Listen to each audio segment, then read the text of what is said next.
Hello, everyone, and welcome to my show. My name is Emily Vermillion. I am a certified Christian life coach, and I have missed you guys. So, last week was our spring break, and this week I wanted to come on and share with you guys 5 tricks to thinking positive when you're stressed. So, I could go into an entire episode or show here to talk about stress and what it physically does to our body. We know that stress mentally is very challenging to um, our state of wellness because it triggers a lot when we're stressed, right? We don't think very well, we have brain fog, we don't feel good. Stress physically manifests itself in our body in many different ways. High blood pressure, increased heart rate.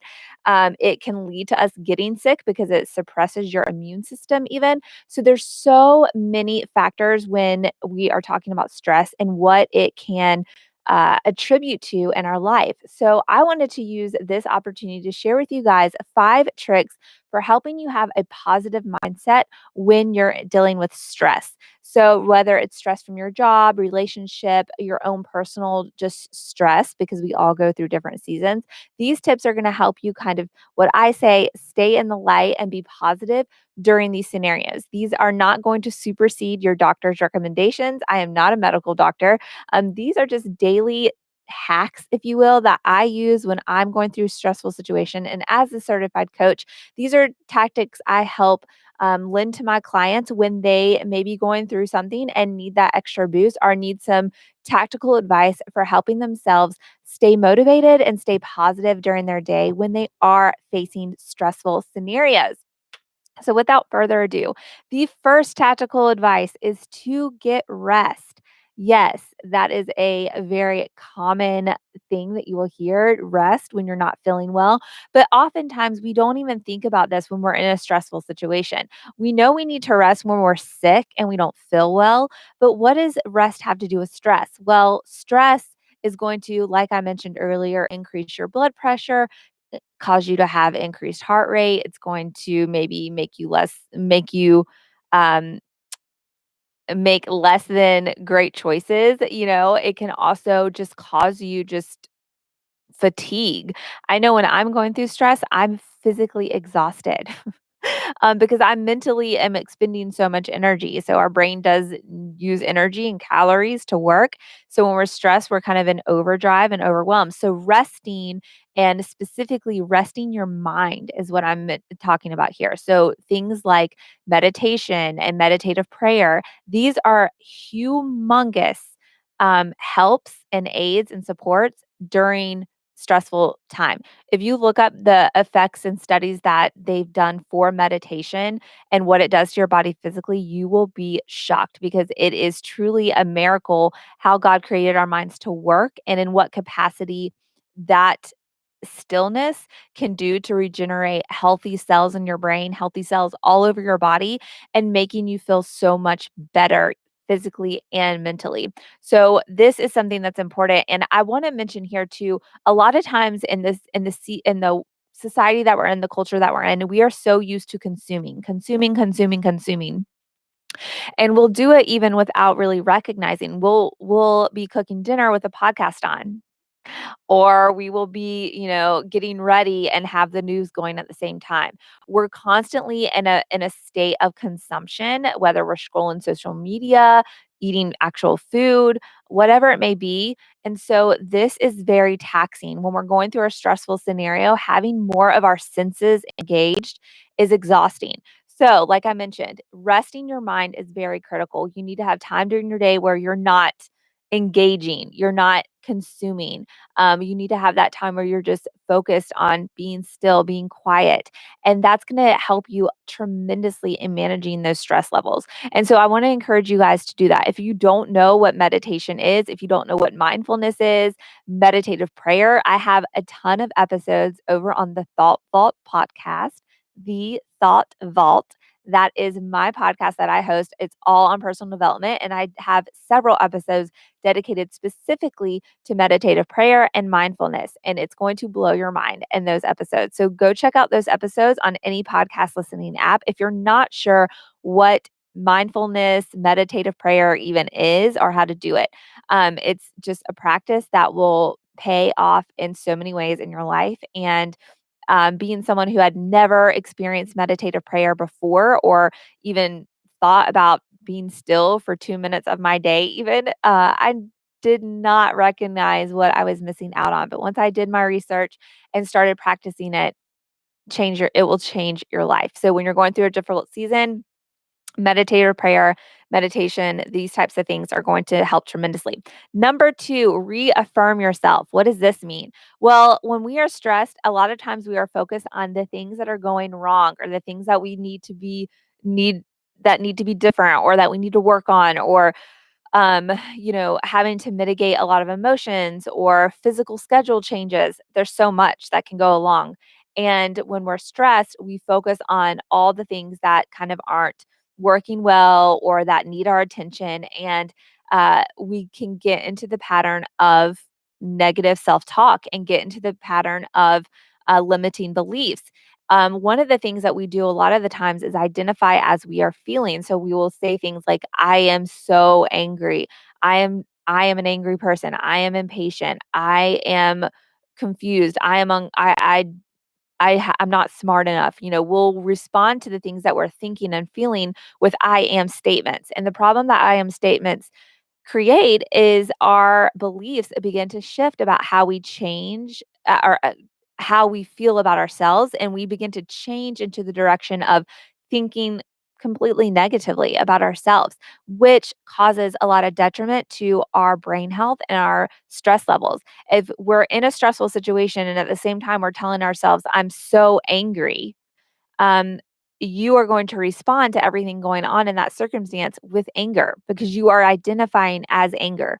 So we want to avoid I am statements, and we also don't want to say that we are an emotion because an emotion is a temporary feeling that does not last. So to identify our character as something that should be temporary, we are doing harm in the sense that we are creating our brain connections to believe that we are angry. And if you believe this in your mind, you are going to respond in anger to what is going on in your life, and you will inherently become angry.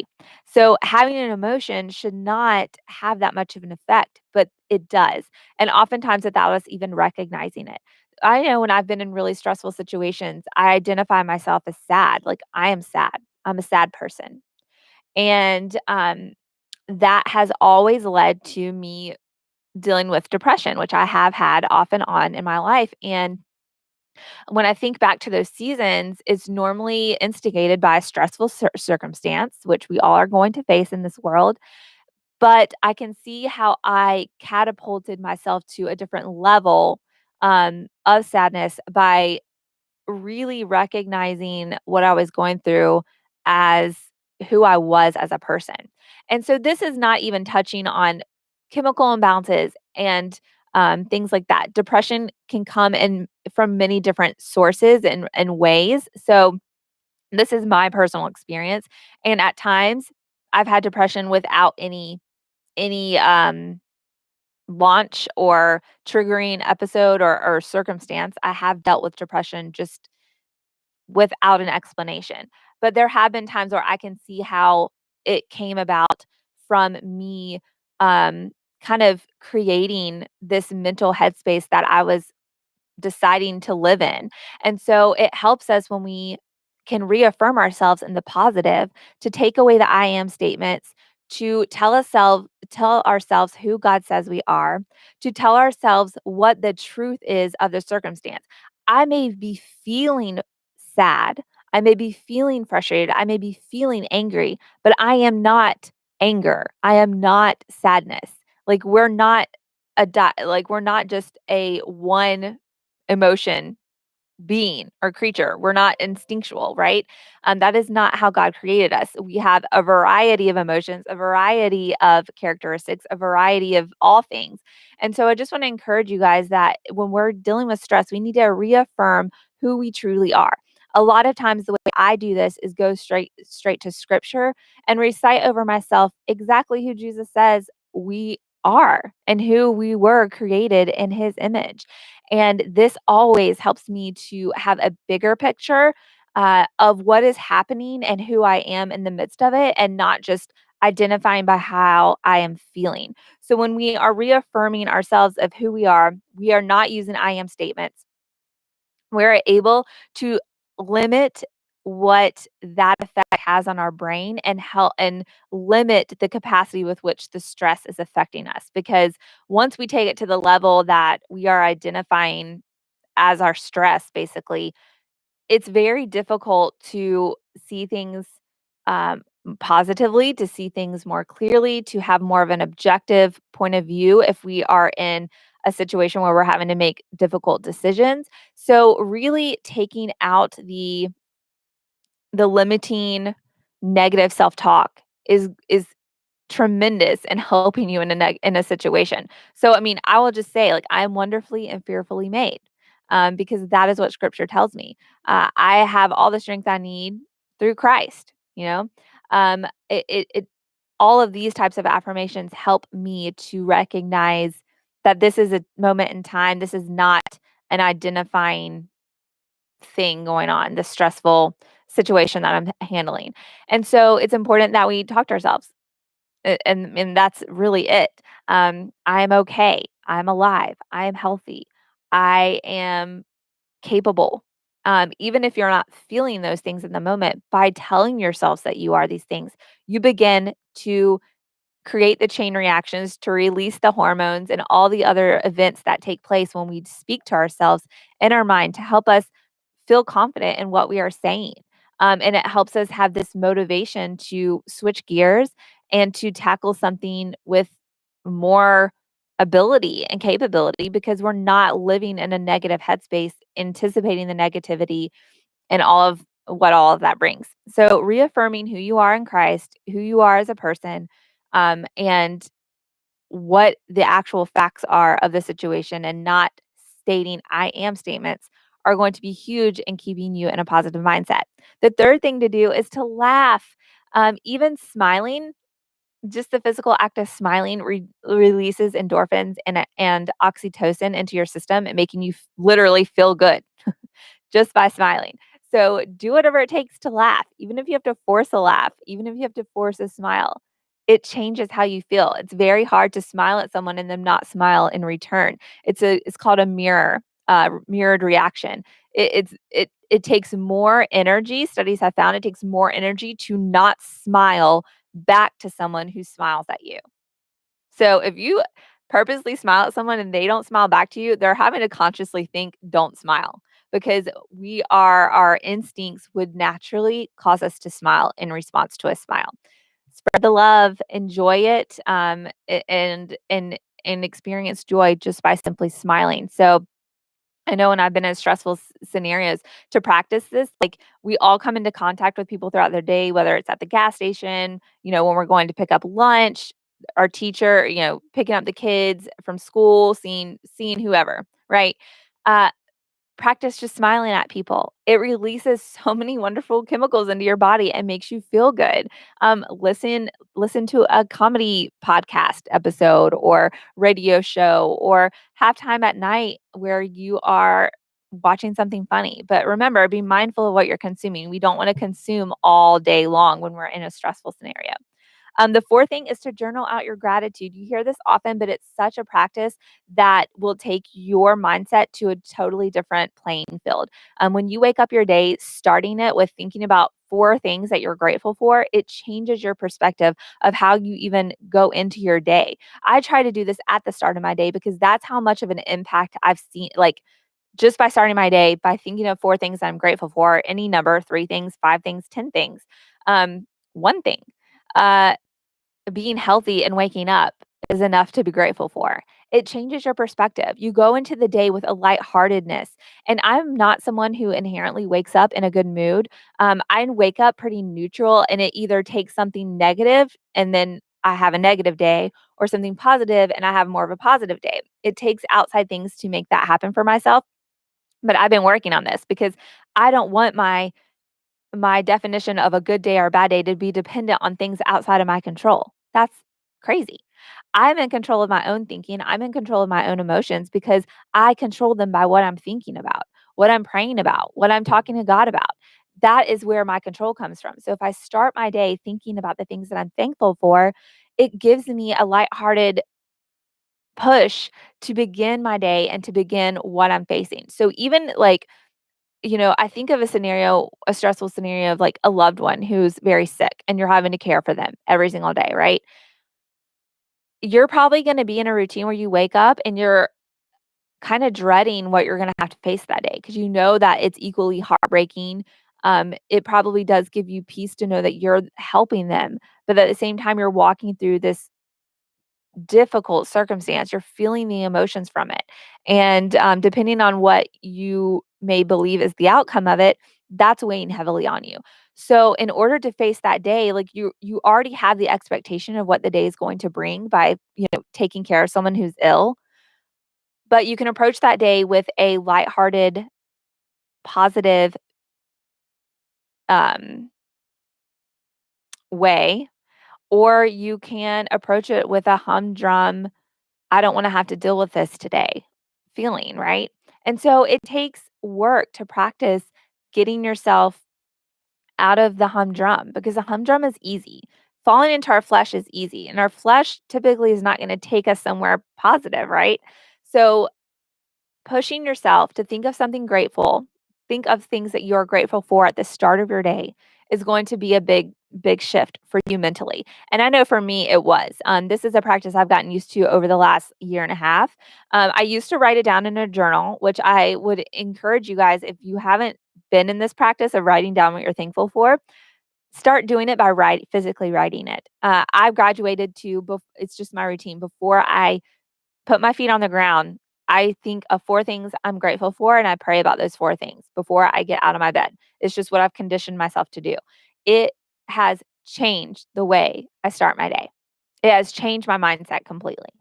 And so it is a little thing to do, but it is a huge, huge impact. It has a huge impact on your day-to-day mental health. It really, really, truly does because it helps you have a mindset of a bigger picture, and so anything that comes your way, you have just a little bit of a more Christ-like perspective of dealing with your day. And that's where I've found the biggest shift. Because we can all get stuck in our day and maybe not even like pray during the day or even think about God being present in what we're facing. But when we start our day thinking about the things that we're grateful for, praying over them, we are approaching our day with this Christ-like manner. And it radically shifts the way you feel. It just really, really does. So if you're in a stressful situation, think about the 4 to 5 or 10 things that you're grateful for. Okay, number 5 and the last one is to breathe deep. So breathing deep, it helps your body calm down.